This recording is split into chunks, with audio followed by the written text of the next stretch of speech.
Rob, are you on? Yeah, can you hear me? Yeah, you're really low though. Hang on, hang Oh on. wait, that might be my phone.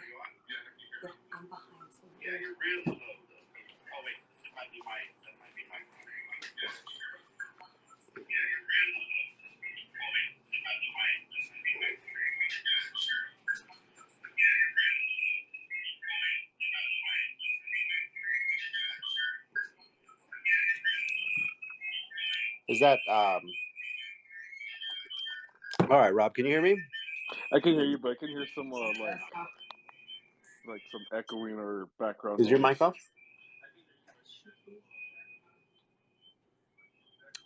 That might be Jackie. Hold on, let's turn it off real quick. All right, all right. Can you hear me? Yes, I can hear you fine. All right, perfect.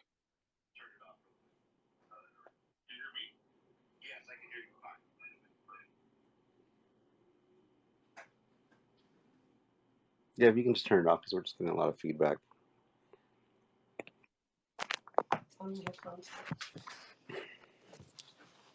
All right, I think we're good to go. All right, Rob, how you doing, man? Thanks for coming on. I'm good, man. How you doing? Thanks for having me. Really, really good. Yeah, I'm excited. This has been really fun. I'm glad to get to continue it with you. I don't know if we've ever really sat down and talked about like how you got into martial arts and stuff like that, but I'm eager to hear it. Really glad to have you on, man. Thank you so much. Yeah. So, okay, so a little background on me. I was 8 years old when I first started martial arts. I was thrown into judo. My parents threw me into it. Here in Las Uh, Cruces? yes, here in Las Cruces. So, remember, you know what the Mearshite Center is? Yes. So that's where we started. Um, my judo sensei's name was Alfonso Zamaripa, and his son's name was Adrian Zamaripa, and the name of my judo club was AZ Judo Club for Alfonso and Adrian. Awesome. Yeah, so started out at Mearshite. We then moved from Mearshite to we were at Mearshite for about 2 or 3 years, then moved from So Mearshite. about how many people would you have for those classes at Mearshite? I would say about 30 to 35. Well, that's a lot for Yeah, the community center. yeah, it was a really good thing. Um, it was that you'd be surprised. Like they were charging so at the time when I was at Mearshade, it was 1 day a week. It was every Friday, and I think they were charging my parents like $20 for me for the month. Oh, that's not bad at all. Yeah, and then we moved to the recreation center in Mesilla. It's like it's actually down the street from Zia. Yeah, so the Papin Center, right? The Papin O'Brien or something like that. Yes, yes, yes, yes. They moved us there, and we continued it there. When I got to about seventh and eighth grade, yeah, seventh grade, I started playing football, and I stopped. I stopped going to judo for about a year. So, what was your attitude when you said from 8 on? What was your attitude? Did you enjoy doing the martial art, or was it something that you kind of felt like forced to do? At first, I felt my parents just threw me in there for something for me to do, so I could stay active. But I liked it. I was 8 years old. After I got my yellow belt, I competed in my first judo tournament, and I just fell in love with the sport. It was really fun. Like I was a kid. I had no idea what I was doing, and they told me like this. My dad told this is the only time you can throw someone and get away with it, or get in a fight with someone and get away with it. That's true. Yeah, because I was kind of a little scrapper when I was a kid. Okay, so then Mearshite, and then the rec center, Hmm. and then you stop for a little bit. Football comes back in. Football keeps popping up because it's a very popular sport in this country, Yeah, and I'm sure we're all exposed to it as kids. Um, but it seems to be a recurring theme. How long did you play football? I played football from when I was in sixth grade, so from 12 years old to my senior year of high school. So I was eight, so I was like 17 or 18. So Nice. What did you play in high school? I played defensive end. Awesome. That's very Yeah. cool. Yeah, I played defense because I couldn't remember the plays for offense, so they threw me on defense. So when did you get back into judo? When I got to high school, I got back into judo because so I went to a private school growing up from kindergarten to 8th grade, and it was like 10 to 14 of us per class. It was a really small school. So when I got to high school, I noticed all like I went to Mayfield, I'm in public school. I saw like a lot of fights going on, and I thought to myself, I'm all, oh wow, like I gotta know how to fight in case I get in a fight here at high school, which is really, really bad reason to be in a martial art. But um, I said I didn't want to go looking for a fight, but I just wanted to defend myself if anything ever happened. Well, in And high school, man, that happens a lot. I know me and Jamie were talking about, how, fighting as an adult, that doesn't happen very often, but no, in high school, it's definitely different. I grew up oh with a good friend of mine was like the biggest nerd that you could ever see, really soft spoken guy. Nobody fucked with him though because he knew judo. And yeah, even the upperclassmen when we were freshmen, nobody messed with him. So it's a really valuable skill to have in that setting. High school's tough, man. oh yeah, it is. And I remember like I was a freshman in high school, and like these kids they picked on me because they knew like I wasn't from a public school, I was from a private school, and like they tried to like corner me, and like one of them grabbed me, like bear hugging me from the back, and just a quick like instinct kicked in, I threw him, Nice. and then I thought to my, and then like coupled like surprising like what a coincidence that night like I was at Walmart with my mom and dad, and I ran into my sensei, and I'm all, hey, are you still teaching judo? He's all, yeah, you want to come back? I'm like, yeah, I do want to come back. And then I went back. He had me restart as a yellow belt just to see what I remembered, and then he gave me my green belt, and yeah, and So then where's that? Is green the same as it is in jujitsu? Is that like the last belt that you get when you're a kid? no, so it, the belt system goes the same way for kids and adults. Well, when I did it, went the same way for kids and adults. It started out with, and each school's different.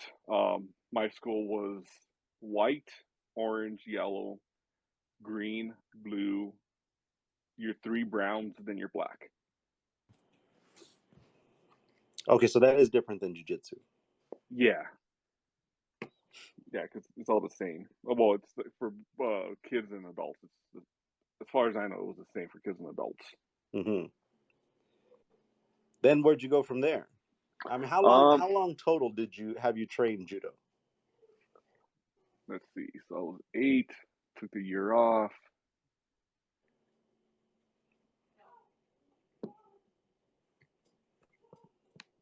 I would say 12 years total.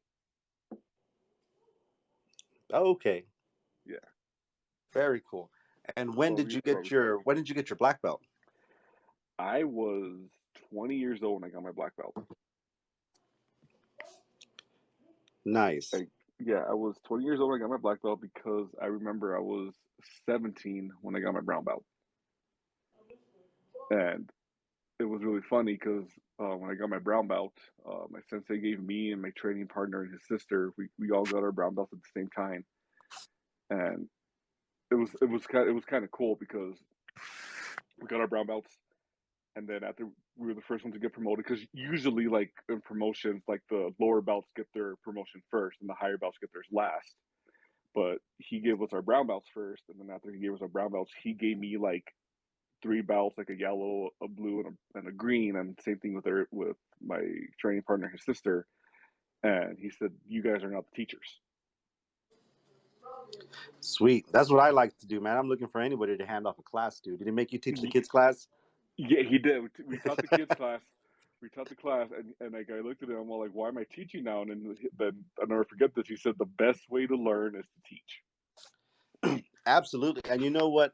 So me personally, I think that if you can teach kids, you can teach anyone, Oh because yes. kids are very honest. And I think we've talked about this. Kids will not they won't be quiet and kind of like not say anything like adults would. Kids Hmm. will definitely put you on the spot. They will tell you like it is. If they're bored, If something's confusing, they will not hesitate to let you know. Oh yeah, yeah. So if you can Kids. survive with them, you can survive with anyone. Oh, the kids are fun to teach. They're hilarious. Like But I say kids and drunks are the same people because they speak their mind. that's true. Judo's very appealing to kids. As far as I've seen, and I've tried to pay attention over the last few years, is that it seems to have this really, really good appeal, and kids seem to connect with judo in a Hmm. way that I think is different from other martial arts, well, particularly jujitsu, because that's what I've known. Hmm. Um, and I wonder what it is about that. What do you think it was as a kid about judo that kind of like drew you to it? There is no punching or kicking because so when I was a kid, like some kids in my school, I forgot where it was, but they went to go take karate, and they were learning karate, and I was like, oh, that's cool. I want to learn karate too. I just wanted to learn a martial art, but then I saw like the kicking and punching, and I was a kid. Well, I don't want to get punched or kick. And then when I went to a judo class and I saw you were just throwing people, and that was it. I was like, this is actually pretty fun. Like it's you're And I guess you that just would be it yeah, because you just throw and that's it. You just throw and then like we learned a little bit of groundwork and like how to get out of certain situations and we learned some self defense, but most of it was just throwing and our sensei said like okay for self defense, I'm gonna teach you how to throw and then you throw and you get away from the fight. which is it's a great philosophy, especially for self-defense. It's probably one of the best. And you've seen judo used in real life applications without the gi and still Hmm. be massively effective. Yes. But yeah, I guess there's like one group of kids that likes to tend to gravitate towards like the striking arts, but that's why it's awesome that judo's around because the grappling arts is for maybe a kid who doesn't want to strike or doesn't want to get hit, but still can effectively learn how to defend themselves. Yes. So I really like judo. I know I talk a lot of shit about it sometimes, man, but I love judo. I, I just can't handle it, is what it is, man. Judo's too rough for me. That's a rough sport. it is. I've hurt my I hurt my shoulder my very last judo tournament. Hurt my shoulder. I do not know how many times I got the air knocked out of me when I got thrown. Oh yeah, Yeah. I can remember after my first class, because my first martial arts class was a judo class, Hmm. and I can remember like after practicing falls, just getting bruised all over my forearms from Oh falling yeah. repeatedly. And then your hands are sore for like a couple of days, and like they're stinging from all the slapping you're doing from falling. Oh yeah, it's brutal, man, and I definitely respect anyone who can do the sport, and especially like you, anyone who could do it enough to get a black belt is Hmm. definitely, it's not easy. It's shorter than jujitsu. Everybody talks about the lengths, probably a little bit quicker, but it's no less easy. It might even Yeah. be a little bit harder because man, that just the repetitive, throwing and hitting and falling and all this stuff is very taxing. Oh yeah, it is. And So the throwing is fun, but the throwing does hurt, but it's fun. Like one time, like here's a funny story. Like me and my training partner at the rec center in Sia, he threw me really hard one. This is the last time we got to throw each other hard because we actually broke the floor in the at the rec center. He, Were you that big as a kid? Because you're a big guy now. I know people don't know; they can't see you, but I mean, you're a tall guy. What oh six yeah, six yeah, one 6'2"? 6'3". Oh, you said there you go, like 6'3". Man, you're a big guy. Yeah. Were you that big as an adolescent? Oh yeah, I was always the big kid in the class. Like I remember, like growing up, I was always like the tallest or the biggest kid in the class. Yeah. So I mean, I could imagine the abuse that floor took. Oh yeah. What were the mats like in the different areas? Because I know that means a lot in judo and jiu-jitsu. I mean, we started on puzzle mats, and the puzzle mats were rough. But Hmm. I've talked to people who started garage judo on puzzle mats, and that's a whole different story. Oh man, so the mats we had, they were just what the recreation center had, and It's it, got to be rough. oh, so the actually the mats I gave you guys, like you see how thin they are, right? Mm-hmm. That's how thin they were. Cause like we got them, and then we finally got them brand new. We bought them, and within like summer, they were worn out already. And like we were like, oh wow, we're throwing them that hard, but because the rec center, they belong to the rec center, they were using them for other things too. And then we found out later on that the rec center was using them for slip and slides for the kids and leaving them outside to dry. So they got like worn down right away. So like Oh yeah. it kind of hurt to fall on those sometimes. We preferred so we there were two rooms they let us use. They let us use the main room or a room that had like an older room that had wooden floors, and we preferred the wooden floors because it didn't hurt as bad. If you there were there were plenty of times where like I threw someone or I got thrown and we missed the mat completely and Oh fell on the wood or fell on the tile, and that really hurt. But yeah, I've done that before. When we were in the garage, I fell like right on the edge of the mat, and I slapped the concrete, and my hand was throbbing for days. yeah.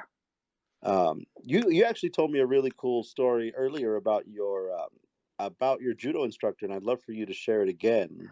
Oh yeah, so my judo instructor, my judo sensei, Alzan Maripa, rest in peace. He was stationed. He was in the Air Force, and he got stationed in Okinawa during Vietnam. And it was one of those. He told me it was one of those assignments where like you got to be here for so many years, but there's really nothing for you to do. Like, but you still have to be here. So pretty much, he went to go do whatever he wanted. So he went to go learn judo and in Okinawa. While his judo class, he would tell me all the time that like because I would tell him like, oh man, these mats are worn out, and he would laugh and tell me like, oh well, when I learned judo, we actually fell on the bamboo wooden floor, so suck it up. Be But lucky you had mass. yeah, exactly. That's what he would tell us. Well, he was in Japan, and there was only one other guy there that spoke English, so that was his training partner the whole time. Like they started out together, and then they both got their black belts together, and it ended up being Chuck Norris as it was his training partner in judo. That's awesome, man. So for like besides the mats for the recreation center, but everything else, like because he taught us some striking, like on punching bags. Um, our gis, our belts, and everything, they were donated to us by Chuck Norris for like I remember like the first part of my of being in judo with him. Oh wow, that's really cool. Yeah, That's awesome. So he kept in contact with him. yeah, he kept in contact with him. Chuck Norris wanted him to go make movies with him, but his my sensei's wife said no because he's gonna fall in love with the groupie and leave her. He stayed faithful. That's an honest Yes, man. yeah. So yeah, and then he just yeah. So that's he was the one that taught me a lot. That taught me a lot. He taught me a lot of lessons in life too. Like the biggest one, like I said earlier, was the best way to learn is to teach. And all of us as brown belts, we had a goal. We had to pick one student in the class, and we had to get them promoted. Nice. And I think that's a really awesome idea. That's very cool. one of that the kid that I picked, um, he adolescent, tall, goofy, very clumsy at that age. Um, I remember I got him from green belt to blue belt to brown belt. Nice. And the day when I got my black belt is when he got his brown belt. Well, we did a lot of hand me downs at the end because like he lost contact with Chuck Norris, so we started Hmm. buying our own gis and doing what we can because the city wouldn't give us money for that. So we did a lot of hand me downs. And one of the saddest things for me, but I could tell like the kid was so like his eyes and like his smile was so big was after I got my black belt, I was looking for my brown belt. Where did he put my brown belt? And then his kid's name was Paul. And Paul goes up to me, all excited. He's like, Robert. I'm like, hey, Paul. He's like, I got your brown belt. I'm all, wait, what? He's like, I got your brown belt. And he showed me. I'm all, oh man, like, cause like it was all worn out. All like it had a huge tear in the back. Hmm. And I was all, can I buy you a brown belt and you give me that one back? And he's all, but it's your brown belt and you're the one that taught me. And I was all, okay, you can have it. Hmm. Bittersweet, I bet. Yeah, it was like it was cool that like he was excited to have it, but then again, I was like, 'cause brown belt was my favorite. That was the funnest time for me in judo was brown belt. I loved being brown belt. It was like it was a lot of fun. That's Co- cool. Competed a lot. The brown belt. It was a lot of fun. That's awesome. And I know we hold a lot of cool memories about the different belts. I know a lot of people say, well, belts don't mean much, and they really don't. But I mean, it's a good way to help you kind of categorize because the time is so long. You're Hmm. training years and years and years. It's a really good way to have some mile markers to say, oh, when I was at this belt or when I was at this rank, um, I really enjoy that. Hmm. So you got a judo black belt, and you've competed and you've had success there, and I know you talk about it all the time, how you love that martial art. Another thing that I really like and respect about you is that you weren't afraid to, like Chad and I were talking about the other day, you weren't afraid to take that black belt off and put a white belt on and become a student again in a different martial art, and Hmm. that's really hard to do, man. Oh yeah, I mean that is true because when, when when I joined you guys and I got my gi and I got my white belt, I'm all, oh wow, I haven't worn one of these in years. But then when like back in December when I got my first promotion when Spencer gave me my first stripes, I got that feeling back. I was like, oh wow, I got promoted. Like I haven't been promoted like in years. I've ever been promoted. So it was it was really cool to. It's fun. It's beneficial to learn other martial arts and So talk to about that a use. little bit. Like, what's it like, going from a mastery in one skill, and did you really feel that deficit going into another martial art, even though they're very similar? Yeah, they're similar. I did feel it, man, because like when all the groundwork we did, I was like, oh, I could do this. I could grip. I could like probably like break out of like a guard or break out of a like, because for judo, all they taught us was guard and Kisakatami. That was it. Hmm. I was like, I could do this. I could do this. And then I remember like the very first person I ever grappled with at Garcia was Uncle Rico, was Richard. And I was like, oh man, I got this. He's small. I got this. And then next thing I know, I was like, whoa, I didn't know my arm could bend that way. It's not supposed to. No. And like it wasn't like okay, like it's gonna take a while. Like within like 5 seconds, I'm like, whoa, like my okay, like my arm's bending this way. Oh, okay, like oh wow, my ankle. I don't know my ankle can bend that way either. Yeah, And like, he was it's but ruthless. yeah, but it's a huge difference on the ground because like there's so much. I didn't know there were so many things you can do on the ground. But takedowns, I love takedowns. Like every time we do takedown drills at at class, I get super excited. Oh yeah, and I bet, and that's, if I had to pick an area that jujitsu is really lacking in, and I'm sure a lot of people would agree, is it's in the takedown game. We're Hmm. very proficient on the ground, but that has made us a little cocky, and it's beneficial to have knowledge of the the fight standing, especially grappling standing. Hmm. And in that, you don't have very many arts, but the two main ones are judo and wrestling when we're talking about Yeah, grappling. yeah. Um, yeah, that's really cool, man. And again, I respect you a lot for doing that, for taking the black belt off, even though you're still Hmm. a black belt, but becoming a student again, continuing to learn, and just increasing your knowledge of martial arts as a Yeah, I whole. love it. Very respectable. Thank you. I Um, appreciate that. right now I'm going to turn on some people's mics if they want to chime in. I know David's done some training. He's on if he's able to come on. I know he's done a little bit of training in Japan. he's Hmm. uh, he's again another fan of judo. So is Jamie. um, but if anybody wants to jump on and ask any questions or say anything, now's the time. I'll send out some invites. Feel free, guys.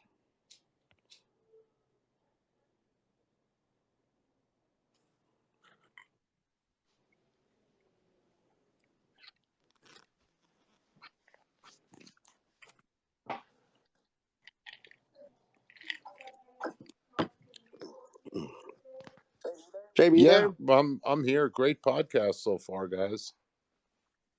Well, thanks.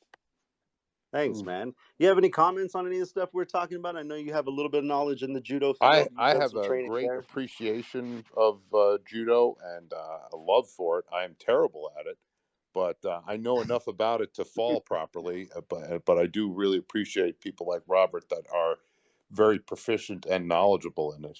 I think it's a very good complement to jujitsu. What you guys were talking about earlier, because jujitsu definitely is one of the holes in its system is the takedown because it's kind of nice the way we train. I think it lends itself, not just us, a lot of jujitsu places. Um, Most people start from the knees, but then you go to a competition, or if you want to take it to practical application, I notice plenty of, silly memes and what have you, but nobody sits down and butt scoots towards somebody in a real fight or in a tournament. So Well, they do Yeah, it in some tournaments. They do, which is sad. But I yeah, mean, it depends on the rule set. I would never do that if my life depended on it. Yeah, but I think it's a really good complement to jujitsu.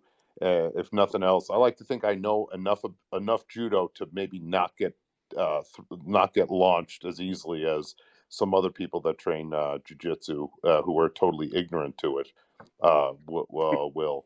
But yeah, I do. I have a great appreciation for it, and a great appreciation I've for Robert bringing that game and that skill set to our school. oh, thanks, Jeremy. I've thrown you a few times. You do pretty good. Yeah. No, I know how to take it. Yeah, and Jamie was just saying that he doesn't mind getting thrown by you because he knows that you're going to be able to do it properly, because that's a concern for some people. I know, I'm still not used to being an uke for judo. It's rough. No, I don't mind if they're Oh if they're yeah, strong enough to actually throw you completely and you land on your back as opposed to like on the top of your head or the point of your shoulder. oh, Yeah, that is why the very first thing when I was in judo, and whenever I teach judo, the very first thing I make sure is you know how to fall. Oh yeah, that's Because that's probably the most important thing. And I remember from taking For sure. judo, Fall breaks yeah, all the warm-ups. yeah, definitely have to be a learned art. yeah, because if you don't know how to fall, you're gonna hurt yourself, and then you're gonna be scared and not want to do the sport again. Because in my school, we did not promote you to yellow belt unless one of the biggest things was you knew how to tie your gi, you knew how to wear your gi right, and you knew how to fall. yeah, very important. What's up, David? Man, thanks for joining us. Yeah, for sure. Taking some time out of work to be here tonight, but yeah, it was a great podcast, great content. I've this is my first time really getting to get to a live one, but I've listened to a few of the other episodes that were launched out as like the recordings. So super cool, man. Definitely appreciative of this kind of content. That's awesome. I know we've talked before, and you said you've because you had a similar story to Rob's, right? You were overseas training martial arts, weren't you? Yeah, so I did karate for 2 years in Okinawa, and I was able to move up 2 belts. I got my purple belt after 2 years there, and after that it was green, brown, and then black. But yeah, 2 years is not a whole lot of time to move that far. You know what I mean? No, yeah, and I bet you it's way different as far as the culture goes. And I mean, we've talked about martial arts here in the States, but I mean, martial arts in the East is probably vastly different. I've but besides coming to Zia, and I did like maybe a month and a half of TKD in Silver City where I grew up.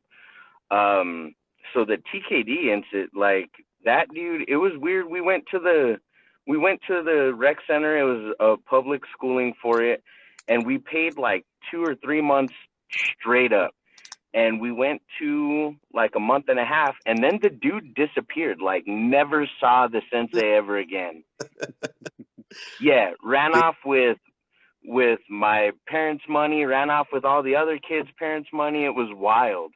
Oh, that's So I messed up. mean, definitely left a sour taste in the mouth for the Americanized kind of martial arts. You know what I mean? that's crazy. But no, it Yeah, yeah. was good, man. Kind of going back to the takedown and the standing portion of the game. I'm glad you guys teach a lot of that because, I mean, I have a limited wrestling background. Did some no-gi competitions while I was still in the Marines. Went over counters and takedowns and stuff like that in McMap, and definitely knowing how to get from a defensive posture in standing to an offensive posture in the ground game is huge. I mean, it gives you all the advantage. You know what I mean? Absolutely, and it's something, you know, it's hard to train, and the difficulty that I've seen as far as an instructor is, you know, not everybody has an athletic background, not everybody understands their body fully, and new people, um, when you get new people who come in and you train takedowns, uh, it can get very dicey very quick, you know. But I think we've got a good blend. I think we're still a little, you know, butt scoot heavy, but man, you were rocking the house at Naga with your takedowns, and Rob has definitely displayed proficiency there um, in his competitions. So it's been awesome to see people have such success from the team. Hmm. Yeah, I mean, the first competitive sport I ever got into was wrestling. I went to like 4 practices, and then they opened a Pop Warner football club, and my parents made me choose between wrestling and football. And obviously, like coming from, you know, football community, and you've gone over it over and over, you know, it's America. Football is, you know, one of the biggest sports here, you know, baseball and football, you know what I mean? So I think everybody just gravitates towards that, and especially where we're from, southern New Mexico, you know, it's a huge community of football players out here. Yeah, it is. Yeah. So crazy, like tiny world. But my dad actually coached that Pop Warner, like was a coach in that Pop Warner league that David was a part of. So like teeny tiny world. Yeah, you guys are both from Silver. Right? Yep. Yeah. So Rob told me I specifically had to ask him a question, and I have one ready for you. I've had it locked and loaded for like 10 minutes. Are you ready? Go, Katy, bring it on. How do you handle working with smaller individuals when you're training? That's Very terrifying, Katy. carefully. You really are me. That was the question I had locked and loaded for him. Thanks a lot, Katy. Thanks a lot. Got you, girl. I got you. Okay. So grappling wise or judo wise? Grappling. Victor, Okay. center control. Nice, David. So okay, so like when we're doing live drills and we're in line, I try to avoid you, Itza, and Dez and Libby because like that's an unfair advantage. But when it's my turn down, all you guys just want to come up to me and want to grapple me and have fun. I don't even use all my strength. I just like lay there and try to use my technique more, but you guys are way more flexible than me and smaller than me, so I can't really lock a lot of things on you guys. What are you talking about? Unfair advantage, bro? I mean, yeah, you're bigger, but Katy and Des threw me locked up arm bars on me the other day. So, I mean, yeah, sure, there's size, but size can only matter so much in joint manipulation. You know what I mean? Well, that is true, David. You're right about that. And you know what? I truly feel like you're never really using all your strength with any of us, because I don't think I've really felt it all. I think I might have felt you around 65, 70. I've never used all my strength at Zia. The only time I used all my strength at Zia was for the Rumble against Mansur, but that was it. Oh man, we need to have about Mansur and figure out how to beat that guy. Yeah, honestly, David and Kate, I just get really scared. I'm gonna hurt you guys. Like I'm gonna hurt somebody if I use all my strength. Because, quick story, when I was a judo black, when I first got my black belt in judo, this guy brought his kid, and they started him and his kid started at the same time. This guy was probably 28, 29, and he wanted to go like he wanted to. We call it Rangori judo match. He wanted me to go like 100%. and like I didn't want to go 100% with him. Someone, no, like let's learn. Like it's okay. Like yes, do this. And he was getting mad at me for not going 100%. Well, one of the times after one of our matches practice, he got mad and pushed me and said, "I want you to go 100%." And when he pushed me, I got really mad that he pushed me. So I said, "Okay, all right, motherfucker, you want to go 100%? Let's go 100%." I threw him, to guard him so hard that I broke his ankle. And my sensei yelled at me for an hour after class. And ever since then, when I go to practice, I don't use 100% of my strength, because I just remember my sensei yelling at me saying, "You're big. Do not use all your strength on someone." That's interesting, because I can remember a time we were doing live rounds, and Manser was in line, and he's egging you on. He's like, "Come on, Rob." He's like, "Just stand up," and you're going with me and with other small people, and you're letting us work. You're still trying. You're being technical, but obviously not using all your strength. And Manser just keeps laughing. He's like, "Dude," he's like, just stand up." There's not much any of us can do, like, if you commit yourself to getting up.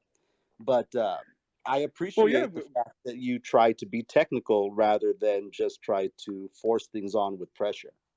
oh yeah, because I can easily, like, if someone has me in side control or has me like on mount, like except for the bigger guys, like, and you seem like I can usually just pick them up and throw them over, but that's not what I want to do, because in competition, I'm not going to be like rolling with someone that's your size, Mark, or Spencer's size, or someone else's size. I'm going to be rolling with someone who's my size or heavier, and I can't rely on my strength for them. Right. Now, were you in your comp matches in jiu-jitsu, were you able to let it all out? Oh yeah, That's good. I went 100% strength on them. I will say, like, as far as the partner goes, you're probably one of my favorites. And I'm not just saying that because your homie Rob and the Petties absolutely adore you. um, but I think, like, coming from a self-defense perspective, right, the likeliness of me being, like, attacked by a woman my size is slim to none, like, knock on wood. And so I really do appreciate it that you'll let me, like, work with you, and you'll get me into positions where I'm compromised, right? Like, I've had you, uh, you had me in side control one time, and it's funny because it almost hits a panic button sometimes because you're so much bigger than me.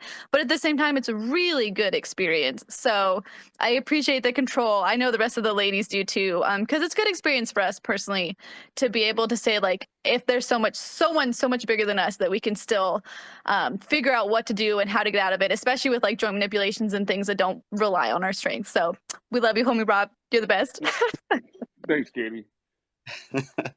This one time, Katy did almost choke me out, and I didn't realize, and I thought it was funny until I started, like, getting lightheaded.